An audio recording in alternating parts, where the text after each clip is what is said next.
도돌이 가족과 함께하는 말씀 묵상 시간입니다. 오늘도 주님께서 우리에게 말씀을 깨닫는 지혜와 기도응답의 축복으로 함께해 주시기를 주님의 이름으로 축원을 드립니다. 오늘 함께 나누신 말씀은 잠언서 28장 13절에서 28절 내용입니다. 오늘 본문도 어제 본문에 이어서 히스기야의 신하들이 솔로몬의 지혜를 편집하여 앞으로 히스기야가 올바르게 통치할 수 있도록 교훈집을 모아놓은 책입니다. 특별히 그 당대의 가장 큰 이슈였던 북이스라엘의 멸망. 왜 북이스라엘은 멸망했을까? 그 이유가 무엇인가? 여기에 특별히 초점이 맞추어져 있습니다. 그렇다면 왜 북이스라엘은 멸망했을까요? 오늘 본문에 보면 그들이 이 복에 대하여 잘못된 생각을 가지고 있었기 때문입니다. 여러분은 복하면 무엇을 생각하십니까?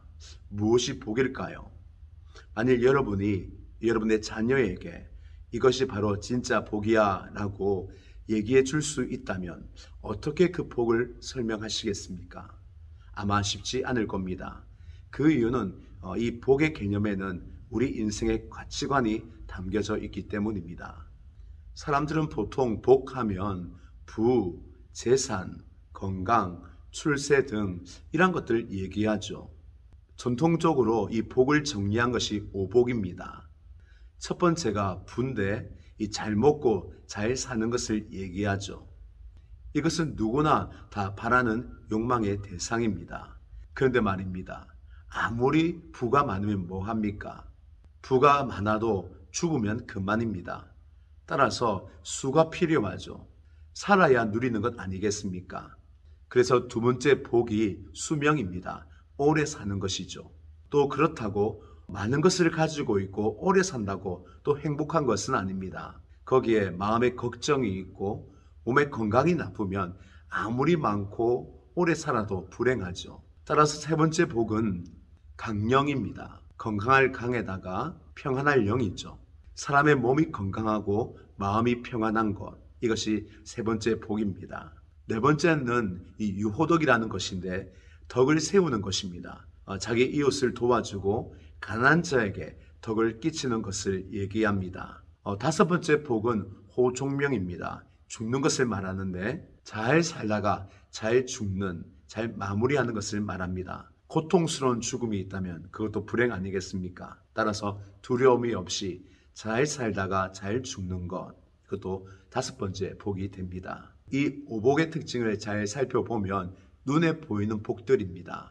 객관적이고 환경적인 것이죠. 그래서 결국은 복된 환경이 복이다라고 오복에서는 말하고 있습니다. 근데 정말 환경의 복이 복일까요? 우리 주변을 보면 이 환경의 복이 또 복이 아닌 것을 보게 됩니다. 많은 부를 가지고 있음에도 불구하고 만족하지 못하여 더 많은 부를 누리기 위하여 욕심을 내다가 결국은 망하기도 합니다. 또한 건강하면 복인데 건강으로 인하여 방종하여 자신뿐만 아니라 주위 사람을 불행하게 만들기도 하죠. 오히려 성경에서는 이 복을 복 있는 사람이다라고 명칭을 합니다. 복된 환경으로 행복한 게 아니라 그 사람이 복된 사람이 되면 환경이 복되게 변하게 됩니다. 많으면 많은 대로 만족하고 적으면 적은 대로 자족하고 건강하면 열심히 일을 하고 또 아프면 쉬면서 자신을 성숙시키고 어떤 환경에서든 복의 열매를 맺게 되는 거죠. 마치 독사가 물을 마시면 독이 되고 조수가 물을 마시면 젖이 되듯이 복된 사람으로 인하여 모든 환경이 복으로 바뀌는 역사가 있게 되는 것입니다. 북이스라엘이 멸망한 것은 바로 이 복에 대한 잘못된 개념 때문입니다. 북이스라엘 사람들은 더 많은 것을 가지고 또 더 많은 쾌락을 가지고 자기 중심적으로 행복의 조건을 많이 가지면 더 잘 살 거라고 생각을 했습니다. 그리하여 더 잘 살 수 있는 조건을 위하여 하나님을 버린 것이죠. 그러자 결국은 하나님께 심판을 받은 것입니다. 그들은 복에 대하여 착각을 했던 것입니다. 그래서 오늘 말합니다. 진정한 복은 사람이 복되어야 한다. 복된 사람이 되는 것, 그게 바로 진정한 복이다라고 말하고 있습니다. 그렇다면 어떻게 하면 복된 사람이 될 수 있을까요? 오늘 본문의 14절에 보시면 하나님을 경외하는 자가 복된 사람이다 라고 말씀하고 있습니다. 바로 복이라는 것, 하나님을 경외하는가 경외하지 않는가, 그것을 보면 그 사람이 복된 사람인가 아닌가를 알 수 있는 것입니다. 그렇다면 복된 사람은 어떤 삶을 살까요? 우리 삶 속에 이런 모습이 있으면 우리는 복된 사람이요, 하나님을 경외하는 사람이요, 우리가 올바른 인생의 길을 걷고 있기에 멸망하지 아니하고 하나님이 약속하신 축복된 길을 걷고 그 축복된 길로 인하여 우리 인생이 복의 열매를 맺게 되는 일이 일어나게 됩니다. 또한 이것은 히스기야가 앞으로 자기 백성들을 만들어야 할 그 모습과 모양인 것이죠. 그러면 오늘 본문에서는 하나님을 경외하는 자로서 복을 누리기 위하여 어떤 삶의 모습이 되기를 요구하고 있습니까?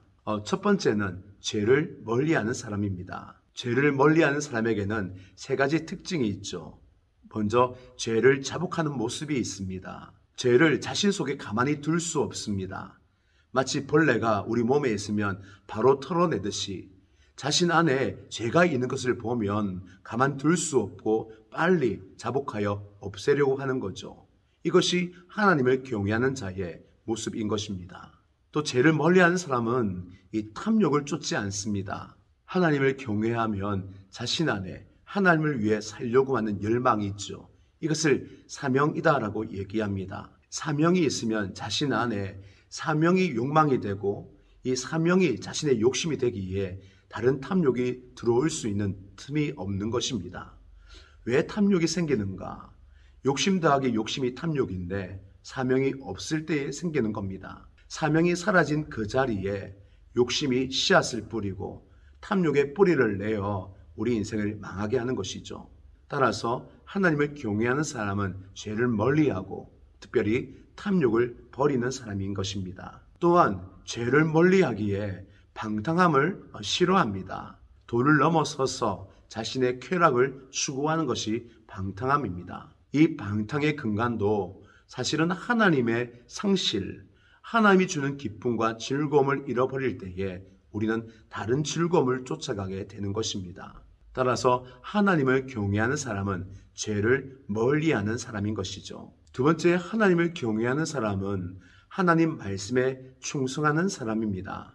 하나님을 경외하는 사람의 인생의 주어가 하나님이기에 그는 하나님 중심으로 하나님을 위하여 하나님에게로 향한 삶을 살게 되죠. 따라서 자신 인생의 목적은 오직 하나님 영광입니다. 그러니 당연히 하나님의 영광을 위하여 말씀에 충성할 수밖에 없죠. 최근 조국 교회가 10년, 20년 사이에 약해졌다라고 얘기합니다.